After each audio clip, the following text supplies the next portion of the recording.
ഒരട്ടം മാത്രം പോകാവുള്ള ഹബീബായ നബി സല്ലല്ലാഹു അലൈഹി വസല്ലം തങ്ങൾ ചൊല്ലുന്നു, നിങ്ങളെ കൂട്ടത്തിൽ ഒരാണും ഒരു പെണ്ണും മാത്രം ജണ്ടാൻ ഒരു പക്കത്തിലേക്ക് തീരാ.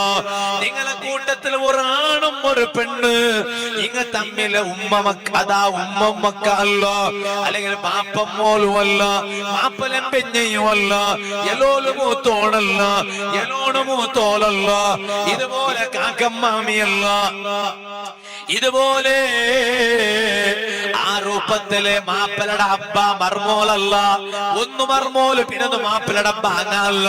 അങ്ങാട്ടായെങ്ക് പോകാ തൊന്തരയില്ല. അല്ലാത്ത കണ്ട കിട്ടിയവണു മഹറം അല്ലാത്ത ആറുള്ളാണോ ഔണ്ടട്ട ഒരു പെണ്ണ് ഒപ്പണ്ടിയായിട്ട് കൂടുക തീറോ. അങ്ങനെ ഇങ്ങ ജണ്ടാല് മാത്രം ഒരു മോത്തില് കൂടിയെങ്കില് ഹബീബായ നബി സല്ലല്ലാഹു